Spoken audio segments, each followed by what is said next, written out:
குமரிக்கண்டம் என்றவுடன் நம் தமிழ்நாடுதான் என்று நினைத்துவிட வேண்டாம். இங்கிருந்து சரியாக 20,000 ஆண்டுகளுக்கு முன்னர் நம்முடைய தமிழ்நாடு எவ்வளவு பெரியது தெரியுமா? அங்குதான் மனித குலத்தின் முதல் உயிர் தோன்றியது. தமிழ்நாட்டில் தொடங்கி ஆஸ்திரேலியா, அந்தமான், இலங்கை, மாலத்தீவு போன்ற அனைத்து நாடுகளும் சேர்ந்து இந்திய பெருங்கடலில் இப்பொழுது இருக்கும் ஆப்பிரிக்கா போல காட்சியளித்த மாபெரும் தீபகற்ப நாடு நம் தமிழ்நாடு. அவை அனைத்தும் இயற்கை கடல் சீற்றத்தினால் அழிந்து போயிற்று. நவீன உலகம் அதை இன்று லெமுரியா கண்டம் என்று அழைக்கிறது. எப்படி குமரி கண்டம் இருந்தது என்று கேள்வி தோன்றலாம். காவியங்களில் ஒன்றுடன் ஒன்று ஒப்பிட்டுதான் அனைத்தையும் படைத்திருந்தார்கள். அதில் கிடைத்த சில அற்புத தகவல்கள் இந்த வீடியோவில் உங்களுக்காக. Welcome to இன்ஃபோவேல்ட்.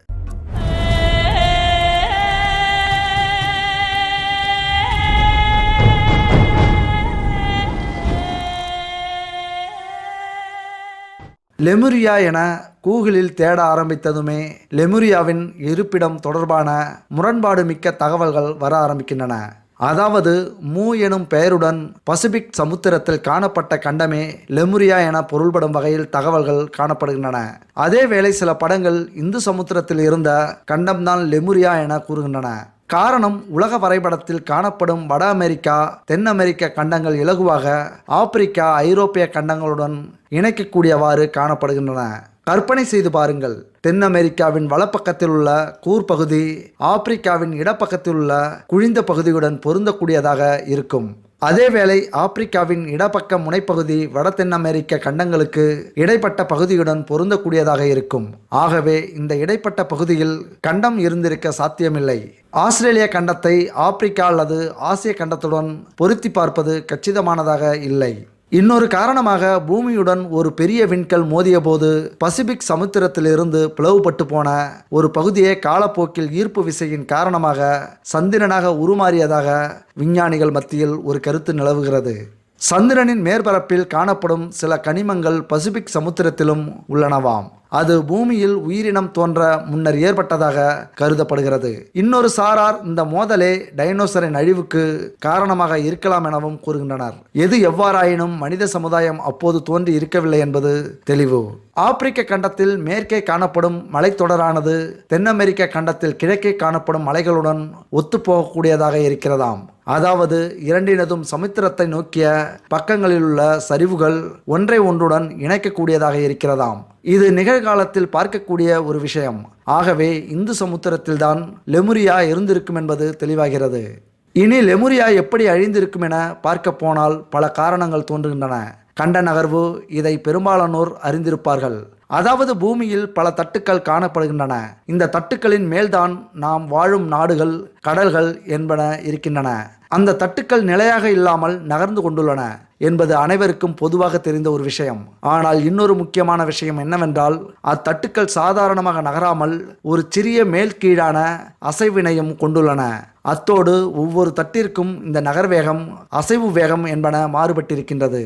அந்த தட்டுக்களின் நகர்வினாலேயே இமயமலையின் உயரம் வருடா வருடம் ஒரு சிறிய அதிகரிப்பை காட்டுகிறது. எவரெஸ்ட் சிகரத்தில் உயர அதிகரிப்பு தெரிய வாய்ப்பில்லை. காரணம், புவி வெப்பமடைவதன் காரணமாக பனி உருகுகிறது. ஆகவே நகர்வினால் ஏற்படுத்தப்படும் உயர்வு கணிக்க முடியாதிருக்கலாம். இங்கு இமயமலையின் கீழ் இரு தட்டுக்கள் பொருத்தியுள்ளன என்பதை நினைவுபடுத்திக் கொள்ளுங்கள். இந்த இமயமலை தோன்றியதே இரண்டு தட்டுக்கள் ஒன்றோடொன்று முட்டி மோதியதால் தான். இமயமலை பகுதியிலுள்ள பாறைகளில் கடல்வாழ் உயிரினங்களின் படிமங்கள் கண்டெடுக்கப்பட்டுள்ளன. சுனாமி ஏற்பட்டதும் இரு தட்டுக்களின் முறுகல்தான் அது. இங்குள்ள படத்தை பார்க்கவும். குமரி கண்டம் இருந்ததாக கூறும் இடத்தில் மத்தியில் 4 புவித்தட்டுக்கள் ஒன்றோடொன்று இணைந்திருப்பதை காண முடியும். இந்த 4 தட்டுகளிலும் ஏற்பட்ட எதிரெதிர் திசைகளிலான அசைவே குமரி கண்டம் பிளவுபட்டு நீரினுள் மூழ்கி போக காரணமாக இருக்கும். இங்கு முக்கியமாக பார்க்க வேண்டிய இன்னொரு விஷயம் என்னவென்றால், இத்தட்டுக்கள் விலகியது என்பதை விட 4ம் உள்நோக்கி குவிந்தது என்பதே ஏற்றுக்கொள்ளத்தக்கது. இலங்கை, மடகாஸ்கர் போன்ற நாடுகள் உண்மையில் குமரி கண்டத்தை சேர்ந்த நாடுகளே. இவை குமரி கண்டத்தின் எல்லைப் பகுதிகளில் காணப்பட்ட மலைப்பிரதேச நாடுகளாகும். எனவேதான் லெமுரியா மூழ்கிய போதும் இந்த நாடுகள் தப்பி பிழைத்துள்ளன. இதை தட்டுக்கள் உள்நோக்கி குவிந்துள்ளன என்பதற்கான ஒரு சான்றாக கொள்ள முடியும். இங்கு இந்த 4 தட்டுக்களும் திடீரென ஒரே நாளில் தமது மாற்றத்தை வெளிப்படுத்தி இருக்குமா எனும் கேள்வி எழுகிறது. அவ்வாறு ஒரே நாளில் நடைபெற்றிருப்பதற்கு புவியியலில் சாத்தியமில்லை. அப்படியானால் அங்கு வாழ்ந்த உயிரினங்கள் எங்கே? அவை பிற பகுதிகளுக்கு குடிபெயரவில்லையா எனும் தொடர் கேள்விகள் எழுகின்றன. முக்கியமாக அங்கிருந்த மனித சமுதாயம் எங்கே எனும் ஒரு பெரிய கேள்வி எழுகிறது. மனித சமுதாயத்தின் தொட்டிலாக லெமுரியா கருதப்படுவது நினைவு கூறத்தக்கது. பொரிக்ஷா எனும் ரஷ்ய சிறுவன் தான் ஒரு காலத்தில் செவ்வாய் கிரகத்தில் வாழ்ந்ததாகவும் அப்போது அடிக்கடி தான் பூமிக்கு வந்து போய் இருப்பதாகவும் பூமியில் குமரிக்கண்ட பகுதியில் அறிவியல் மேம்பட்ட 9 அடி உயரம் கொண்ட மனிதர்கள் வாழ்ந்தார்கள் எனவும் கூறியுள்ளான். சிறுவனின் உண்மைத்தன்மை இன்னும் அறியப்படவில்லை. ஆனால் புராணங்களில் 9 அடி மனிதர்களை பற்றி பல பகுதிகளில் குறிப்பிடப்பட்டுள்ளது. அவர்கள் அரக்கர்களாக சித்தரிக்கப்பட்டுள்ளார்கள். அத்துடன் பரிமாண வளர்ச்சிப்படியை பார்க்கும்போது சிம்பன்சிக்கும் மனிதனுக்கும் இடையில் ஒருபடி காணாமல் போயுள்ளது. இது பரிமாண கொள்கையின் தந்தையான சார்லஸ் டார்வினால் ஏற்றுக்கொள்ளப்பட்ட கருத்து. சமீபத்தில் சீன ஆராய்ச்சியாளர்களால் இந்தோனேசிய பகுதியில் கண்டெடுக்கப்பட்ட எலும்புக்கூடுகள் நியாண்டர்தாலாக இருக்கலாம் என கருதப்பட்டது. நியாண்டர்தால் என்றழைக்கப்படும் உயிரினம் சுமார் 30 லட்சம் ஆண்டுகளுக்கு முன்வரை மனிதனுடன் வாழ்ந்த உயிரினம். மனிதன் பரிணாம வளர்ச்சி பெற்றதே இந்த மூதாதையரிடமிருந்தேதான். உருவ அமைப்பிலும் மனிதனை ஒத்திருந்தாலும் சில முக்கிய வேறுபாடுகள் காணப்பட்டன. அதாவது தலை சாதாரண மனித தலையை விட சற்று பெரிதாகவும் நெஞ்சு பகுதி சற்று முன்னோக்கி நீண்டதாகவும் முக்கியமாக மனிதனை விட உடல் வலுமிக்கதாகவும் காணப்பட்டாலும் மூளை வளர்ச்சி ஒப்பீட்டு ரீதியில் மிக குறைந்ததாக இருந்துள்ளது. வழமை போலவே இந்த உயிரினமும் ஆதி மனிதனின் வேட்டையில் முற்றாக ஒழிக்கப்பட்டது. நியாண்டர்தாலின் உடலில் 13 ஜோடி விலா எலும்புகள் காணப்பட்டுள்ளன. இன்றும் மனிதரில் 5% 13 ஜோடி விலா எலும்புகள் உள்ளனவாம். அப்படியானால் இனக்கலப்பு நடந்திருக்கலாம். சாதாரண மனிதரில் 12 ஜோடி விலா எலும்புகளே இருக்கும். புராணங்களில் அதாவது இராமாயணத்தில் ஹனுமார் பற்றி குறிப்பிடப்பட்டுள்ளது. அதேவேளை அவர்கள் மனிதர்களுடன் இருந்தமை குறிப்பிடப்பட்டுள்ளது. அதற்காக ஹனுமார் நியாண்டர்தால் இனத்தை சேர்ந்தவர் என சொல்ல வரவில்லை. மனிதன் பூரண பரிமாண வளர்ச்சியை எட்டும் முன் நியாண்டர்தால் ஆதி மனிதனுக்கு இடைப்பட்ட ஒரு உயிரினம் இருந்துள்ளது. டார்வினின் பரிமாணப்படியில் காணாமல் போனது இதுவாக இருக்கலாம். அந்த இனத்தின் மிஞ்சிய குழுவே வாலி சுக்ரீவனுடையது. புராணங்களில் கூட மனிதனுடையதும் குரங்கினதும் உடல் அமைப்பை இணைத்தது போலவே இவர்களது உடல்வாகு சித்தரிக்கப்பட்டுள்ளது. முக்கியமாக அது லெமுரியா கண்டத்தில் வாழ்ந்த அறிவுமிக்க உயர்ந்த நாகரிகமிக்க மனிதர்களுக்கிடையே நடந்த வரலாற்று சம்பவங்களாக கூட இருக்கலாம். லெமுரியா கண்டத்தின் மத்தியில் தொடர்ச்சியான நீண்ட மேரு மலைத்தொடர் காணப்பட்டுள்ளது. இந்த சமுத்திரத்தின் ஆழங்களை ஆராயும் போது அது உறுதிப்படுத்தப்பட்டுள்ளது. அதாவது குறிப்பிட்ட ஒரு நீண்ட தூரத்துக்கு கடலின் ஆழம் குறைவாக உள்ளது. இராமாயணத்தில் தற்போதைய பாக் நீரினையே கடந்தே ராமர் இலங்கை சென்றதாக கூறப்பட்டுள்ளது. அந்த வகையில் பார்க்கும்போது லெமுரியா கண்டத்தில் இராமாயணம் நடந்தது என்பது பொய்யாகிறது. எனினும் இன்றைய மதுரை அல்ல உண்மையான மதுரை. கடல் கோள்கள் கடலரிப்புகள் காரணமாக மாற்றமடைந்த 3வது மதுரையே இன்றைய மதுரை நிரூபிக்கப்பட்டுவிட்டது. அதேபோல் இந்தியாவில் இருக்கும் திருநெல்வேலி எனும் நகர் பெயர் இலங்கையிலும் ஒரு பிரதேசம் உண்டு. சற்று திரிப்படைந்து மொழி நடைக்கேற்ப திண்ணவேலி என அது கூறப்படுகிறது தற்போது. அதேபோல்தான் வத்தலக்குன்று போன்ற பிரதேசங்களும் அங்கு உண்டு. 7 தெங்க நாடு, 7 மதுரை நாடு, 7 முன்பலை நாடு, 7 பின்பலை நாடு, 7 குணகரை நாடு, 7 குன்ற நாடு, 7 குருமனை நாடு என்று மொத்தம் 49 நாடுகளும் பருளி குமரி எனும் 2 பெரிய ஆறுகளும் குமரிக்கோடு மணிமலை என்று 2 மலைத்தொடர்களும் இருந்துள்ளது. இது இல்லாமல் 3 பெரிய நகரங்கள் இருந்துள்ளது. அவை தென்மதுரை, கபாடபுரம், முத்தூர் என்பனவாம். இன்று உலகத்தால் பழமையானது என்று போற்றப்படும் சுமேரியன் நாகரிகம் வெறும் 4000 வருடம் பழமையானதே. ஆனால் நக்கீரர் தன்னுடைய இறையனார் அகப்பொருள் என்ற நூலில் 3 தமிழ் சங்கங்கள் 9990 வருடங்களாக தொடர்ந்து நடைபெற்று வருவதாக குறித்திருக்கிறார். முதல் தமிழ்ச்சங்கம் இன்று கடலுக்கு அடியில் இருக்கும் தென்மதுரை நகரத்தில் கிமு 4449 புலவர்கள் கொண்டதாகவும் இவர்களுடன் சிவன், முருகன், அகத்தியர் உட்பட 39 மன்னர்கள் இணைந்து தொடங்கப்பட்டதாம். அப்பொழுது அவர்கள் இயற்றிய நூல்கள்தான் பரிபாடல், முதுநரை, முடுகுருக்கு, களிரியவிரை. இந்த படைப்பில் அனைத்துமே அழிந்துவிட்டது தற்போது. இரண்டாம் தமிழ்ச்சங்கம் கபாடபுரம் நகரில் கிமு 3700 3700 புலவர்கள் சேர்ந்து அமைத்தது. அதில் இயற்றப்பட்ட நூல்கள் அகத்தியம், தொல்காப்பியம், பூதபுராணம், மாபுராணம். இதில் தொல்காப்பியம் மட்டும் தமக்கு கிடைத்தது, மற்றவை அழிந்து போனது. மூன்றாம் தமிழ்ச்சங்கம் இன்றைய மதுரையில் கிமு 1850 வருடம் நடைபெற்றது. இதில் இயற்றப்பட்ட நூல்கள் அகநானூறு, புறநானூறு, நாலடியார், திருக்குறள். இதில் அனைத்துமே நம்மிடம் தற்போது உள்ளது. நிரூபிப்பதற்கு சான்றுகள் குறைவாயினும் தலாமியின் 1வது உலக வரைபடத்தை இதற்கு ஒரு சான்றாக கொள்ளலாம். தலாமின் உலக வரைபடத்தை பார்த்தோமானால் இலங்கை தீவானது 14 மடங்கு பெரிதாக குறிப்பிடப்பட்டுள்ளது. பல நாடுகளை சரியாக கணித்த தாலமி இலங்கையை தவறுதலாக குறிப்பிட்டிருக்க சந்தர்ப்பமில்லை. தாலமியின் வரைபடம் தொடர்பாக பெரிய சர்ச்சையே உள்ளது. தாலமி தாம் உருவாக்கியதாக சொல்லும் வரைபடம் உண்மையில் அவர் உருவாக்கியது இல்லை. அது ஒரு பழங்குடி மக்களிடையே புழக்கத்தில் இருந்தது. அது வெளி உலகத்தாரால் வரையப்பட்டது. நாம் தாலமியினது என கூறுவது தாலமியினதே இல்லை. பண்டைய அறிவு என்பது தற்போதைய அறிவியல் விஞ்ஞானத்திற்கு நிகரான ஆனால் முற்றும் முழுதாக வேறுபட்ட தொழில்நுட்ப அறிவாகும். உதாரணமாக நாம் இன்று பயன்படுத்தும் கணித குறியீடான பை, அதாவது 22/7 என்பது 16ஆம் நூற்றாண்டில் அறியப்பட்ட ஒன்று. வட்டம் தொடர்பான கணிதத்திற்கு உபயோகப்படுகிறது. ஆனால் கிமு 10,000 முதல் 5,000 இடைப்பட்ட எகிப்திய பிரமிடுகளில் இத்தொழில்நுட்பம் கச்சிதமாக உபயோகப்படுத்தப்பட்டுள்ளது. இன்னும் நாம் ஏலியன்ஸின் பறக்கும் தட்டுக்கு கிட்டக்கூட வரவில்லை. பறக்கும் தட்டின் இயக்கம் பற்றியும் ரஷ்ய சிறுவன் பொரிக்ஷா கூறியுள்ளான். பொரிக்ஷா எனும் ரஷ்ய சிறுவன் ஏற்கனவே லெமுரியாவில் வாழ்ந்தவர்கள் அறிவாளிகள் என கூறியுள்ளான். மேலும் இந்து சமுத்திரத்தில் மேற்கொள்ளப்பட்ட சிறிய அளவிலான ஆராய்ச்சியின் போது சில பாறை படிவங்களில் அணு படிவுகள் காணப்பட்டுள்ளன. இது அலெக்சாண்டர் கொண்டர்டேவ் எனும் பிரபல ஆராய்ச்சியாளரின் தலைமையில் அகழ்வு மேற்கொள்ளப்பட்ட போது அறியப்பட்டுள்ளது. இது அவரால் எழுதப்பட்ட புத்தகத்தில் இருந்தது குறிப்பிடத்தக்கது. இது பற்றி அவர் குறிப்பிடும்போது, நம்மை விட அறிவில் மேம்பட்டவர்கள் வாழ்ந்திருக்கக்கூடிய சந்தர்ப்பம் இருக்கலாம் என ஐயம் வெளியிட்டுள்ளார். எகிப்து நதி பகுதிகளிலும் யூப்ரட்டிஸ் நதிக்கரையிலும் கண்டெடுக்கப்பட்ட புரதான பொருட்களை பார்க்கையில் அதில் எழுதப்பட்டிருக்கும் எழுத்துக்களானது திராவிட மொழி குடும்பத்தைச் சார்ந்த எழுத்துக்களாக உள்ளது என நிரூபிக்கப்பட்டுள்ளது. முன்னர் சுமேரிய எழுத்துக்கள் என கருதப்பட்டு வந்தது. எனினும் பின்னைய ஆராய்ச்சிகளின் மூலம் அது அதிகமாக திராவிட எழுத்துக்களை சொற்களை ஒத்துப்போவது அறியப்பட்டது. பொதுவாக இடத்தை குறிப்பதற்கு ஊர் எனும் சொல் உபயோகப்படுத்தப்பட்டுள்ளது. ஈரானில் மேற்கொள்ளப்பட்ட அகழ்வுகளின் போது திராவிட தமிழ் எழுத்துக்கள் பொறிக்கப்பட்ட அன்றாட உபயோகிக்கப்படும் பொருட்கள் கண்டெடுக்கப்பட்டுள்ளன. இன்னொரு விஷயம், உலக வரைபடத்தில் தெற்கு நோக்கி செல்ல செல்ல திராவிடத்தன்மை அதிகரிப்பதை காண முடியும். ஆகவே இந்து சமுத்திரத்தில் ஒரு கண்டம் இருந்தது, அங்கு திராவிட மொழிக்கு நிகரான மொழி பேசப்பட்டது எனும் வாதம் நிரூபணமாகிறது. குமரிக்கண்ட மக்கள் பயன்படுத்திய காலண்டர் எப்படி உள்ளது தெரியுமா? லெமுரியாவில் பயன்படுத்திய நாட்காட்டி தொடர்பான தகவல்கள் இதோ. இன்று எவ்வாறு கிரீன்விச் எனும் இடம் சர்வதேச நியம நேரமாக பயன்படுகிறதோ அவ்வாறே லெமுரியா காலத்தில் ஒரு இடம் இருந்துள்ளது. அது இலங்கையில் இருந்த ஒரு இடமாக இருக்க சந்தர்ப்பம் உள்ளது.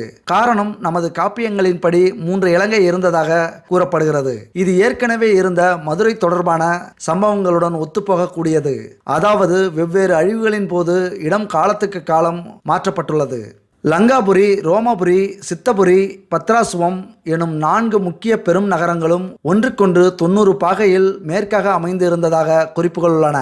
இந்த நிலநடு இலங்கையை முன்னைய காலங்களில் நாடுகளின் நேரங்களை கணிக்கவும் ஆண்டு காலாண்டரை உருவாக்கவும் மையப்புள்ளியாக இருந்திருக்கின்றது. பண்டைய காலங்களில் 5 வகையான காலாண்டர்கள் உபயோகத்தில் இருந்திருக்கிறது. அதில் 2 வகையானது நீண்ட காலம் நிலைத்து நின்றுள்ளது. நிலா ஆண்டு முறை, சூரிய ஆண்டு முறை.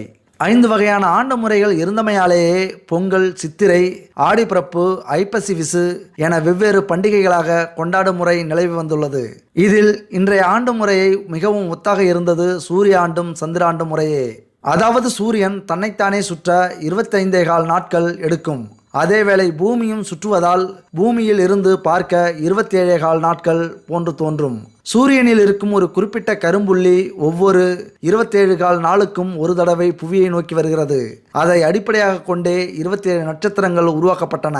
ஒரு பௌர்ணமி நாளில் நிலவுக்கு பின்னர் இருக்கும் நட்சத்திரம் அடுத்த பௌர்ணமியில் வருவதில்லை. அடுத்து அதே நட்சத்திரம் வர 12 மாதங்கள் எடுக்கும். வர எடுக்கும் காலத்தை கொண்டே இந்த 12 என்பது கணிக்கப்பட்டது. தற்போது 10 எவ்வாறு ஒரு அடியாக கருதப்படுகின்றதோ அவ்வாறே முன்னர் 12 பயன்படுத்தப்பட்டுள்ளது. இந்த 12 மாதங்களையும் கணிப்பதற்காக நிலவில் வைத்துக் கொள்ளவே 12 ராசிகள் எனும் நட்சத்திர உருவ முறை உபயோகத்திற்கு வந்தது. இதை கணித்த முறை மிகவும் வியப்பானது. காரணம், அந்த காலத்தில் எவ்வாறு இவ்வளவு தெளிவாக கணிப்பிட முடிந்தது என்பது இன்னமும் புரியாத புதிராகவே இருக்கிறது. 16ஆம் நூற்றாண்டில் போப் கிரிகரி என்பவராலேயே இன்றைய ஜனவரி 1ஆம் ஆண்டின் தொடக்க நாளாக கொண்டாடும் முறை அறிமுகப்படுத்தப்பட்டது. அதற்கு முன்னர் லெமுரியா காலாண்டர் படி தை 1 தான் ஆண்டின் தொடக்க நாளாக இருந்தது. மாதமற்ற தமிழர்களின் முறையை பின்பற்றுவதை விரும்பாத காரணத்தினாலேயே கிரகரி ஆண்டு முறையை மாற்றி அமைத்து இருந்தார். சமஸ்கிருத மொழி உருவாக்கமும் லெமுரியா தமிழரும் பார்க்கலாம். 100-200 வருடங்களுக்கு முன்னர் கூட உலகின் முக்கியமாக ஐரோப்பிய நாடுகளின் சட்டங்கள், தொழில்நுட்பங்கள் என்பன இலத்தீன் மொழியிலேயே இருந்தது. ஐரோப்பிய நாடுகளில் பேசப்பட்டு வரும் மொழிகள் பல கிரேக்க மொழியை அடிப்படையாக கொண்டதாகும். இதற்கான காரணம் மறைமொழியில் சட்டங்கள் இருக்க வேண்டும் என்பதற்காகவே ஆகும். காந்தியடிகள் சட்டம் படித்தபோது கூட ஸ்பெஷலாக கிரேக்க மொழியை கற்க பயிற்சி எடுத்து இருந்தாராம். இதை இங்கு குறிப்பிடுவதற்கு காரணம் சமஸ்கிருத மொழிக்கும் தமிழுக்கும் இடையிலான ஒரு தொடர்பை காட்டுவதற்கே.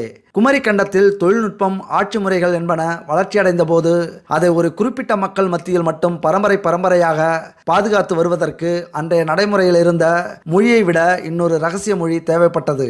அதற்காக உருவாக்கப்பட்டதே இந்த சமஸ்கிருத மொழியாக இருக்கலாம்.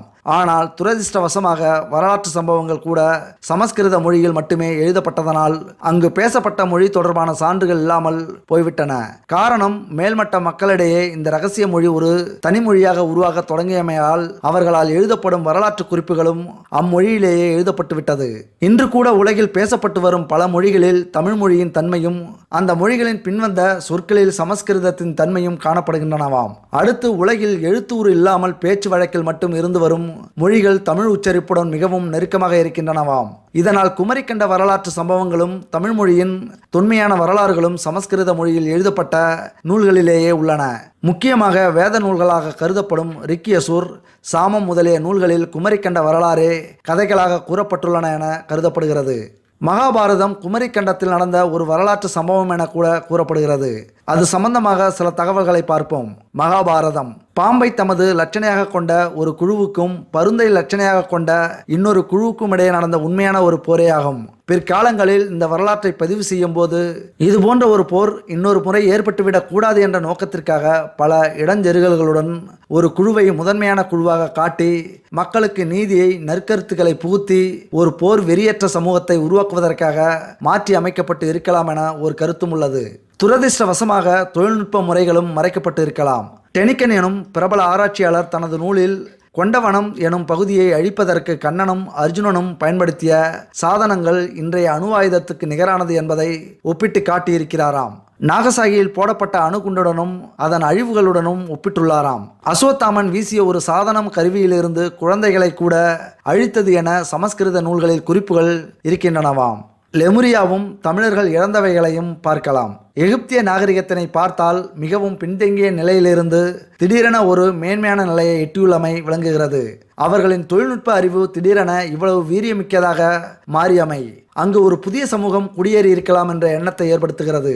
இதைத்தான் அலெக்சாண்டர் கொஞ்சர்தேவ் எனும் பிரபல தொல்பொருள் ஆராய்ச்சியாளரும் சொல்லியிருக்கிறார். அவர் இந்த சமூகம் தென்பகுதியிலிருந்தே வந்திருக்க வேண்டும் என்றும் அது லெமுரியா கண்டத்திலிருந்து வந்த குடியேறிய சமூகமாக இருக்க வேண்டும் என்றும் தனது குறிப்பில் கூறியுள்ளார். அத்தோடு வேறு ஆய்வாளர்களும் மொசபடேனியம் போன்ற பாதையூடாக எகிப்துக்கும் இந்திய பகுதிக்கும் வியாபாரம் நடந்து இருக்கிறதாம். மேலும் அரபிக் கடலோரங்களில் எகிப்துக்கு கொண்டுவரப்பட்ட சில பண்டங்கள் கண்டெடுக்கப்பட்டுள்ளன. இதில் தமிழ் சுமேரிய எழுத்துக்கள் இருக்கின்றன.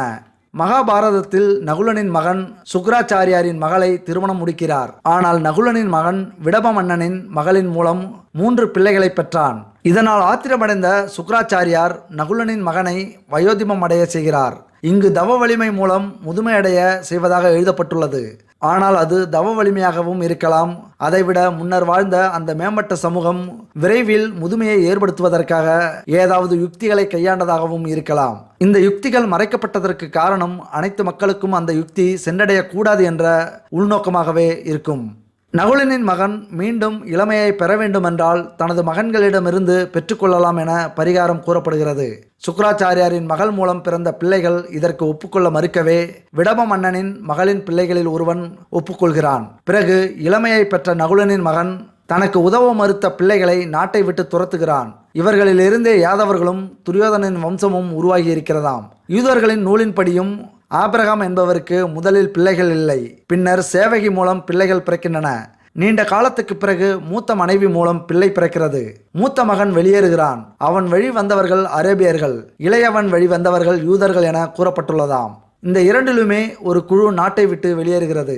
மிலேச்சம் என்ற சொல்லிற்கு தமிழ் அகராதி எகிப்து என்று அழைக்கப்படும் நாடு என கூறுகிறது.